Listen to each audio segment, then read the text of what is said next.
Welcome to Shashtika சமையல். Today Shashtika சமையல் என்ன பார்க்க போகிறோம்னா, ஒரு சூப்பரான ரோட்டுக்கடை தக்காளி சட்னி எப்படி பண்ணுறதுன்னு தாங்க பார்க்க போகிறோம். இந்த தக்காளி சட்னி வச்சு சாப்பிட்டு பாருங்கள். 2 இட்லி சாப்பிட்ற இடத்துல 4 இட்லி சாப்பிடுவாங்க.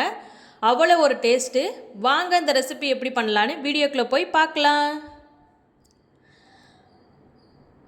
அதுக்கு ஒரு மிக்ஸி சாரில் நான் ஒரு 1/4 டீஸ்பூன் சீரகம் சேர்த்துக்கிறேன். இது கூடவே ஒரு 10 சின்ன வெங்காயம் சேர்த்துக்கிறேன். இது கூடவே ஒரு 5 பல்லு பூண்டு சேர்த்துக்கிறேன். 5 காஞ்ச மிளகா. இது கூடவே பழுத்த 3 தக்காளி சேர்த்துக்கிறேன். இது கூடவே சட்னிக்கு தேவையான அளவு உப்பு சேர்த்து இதை நல்லா ஃபைன் பேஸ்ட்டாக அரைச்சி எடுத்துக்கிறேன். பாருங்கள், இது போல் அரைச்சி எடுத்துக்கோங்க. இப்போ ஒரு கடாயில் கொஞ்சமாக ஆயில் சேர்த்துக்கலாம். ஆயில் சூடானதும் இது கூட கொஞ்சமாக கடுகு உளுந்தம்பருப்பு சேர்த்து நல்லா பொரிய விடலாம். பொரிஞ்சதும் இது கூட ஒரு கொத்து கருவேப்பிலை சேர்த்துக்கலாம்.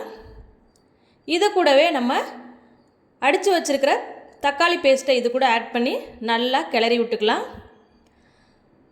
இந்த தக்காளி பார்த்திங்கன்னா எண்ணெயிலே நல்லா ஒரு 5 நிமிஷத்துக்கு நல்லா சுண்டி வரணும். இதுக்கிடையில் தண்ணி எதுவும் சேர்க்க வேணாம்.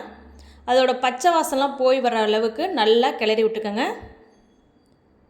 பாருங்கள், இது போல் நல்லா சுண்டி வரணும்.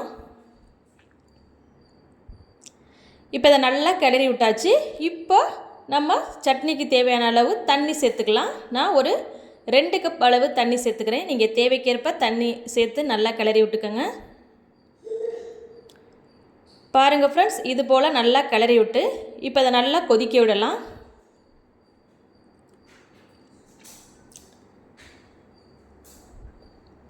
பாருங்கள் ஃப்ரெண்ட்ஸ், நல்லா கொதித்து வற்றி வந்திருக்கு. இப்போ இது கூட நம்ம ஒரு கொஞ்சமாக புளிச்ச இட்லி மாவை சேர்த்து நல்லா கிளறி விட்டுக்கலாம். இந்த மாவு சேர்க்கும்போது இன்னும் கொஞ்சம் கெட்டியாக நல்லா சூப்பராக புளிப்பாக இது நல்லாயிருக்கும். பாருங்கள், இப்போ இது கூட நம்ம சட்னிக்கு தேவையான அளவு உப்பு சேர்த்துக்கலாம். பாருங்கள் ஃப்ரெண்ட்ஸ், நல்லா கொதித்து வற்றி வந்துருச்சு. இப்போ கடைசியாக கருவேப்பிலை கொத்தமல்லி இலை தூவி அடுப்பை ஆஃப் பண்ணிடலாம்.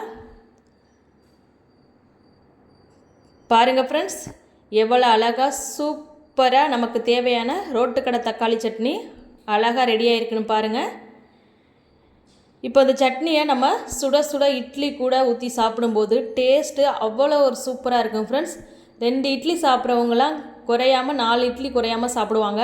அவ்வளோ ஒரு டேஸ்ட்டு. நீங்களும் இந்த ரெசிபி ட்ரை பண்ணி பாருங்கள் ஃப்ரெண்ட்ஸ். தேங்க்யூ.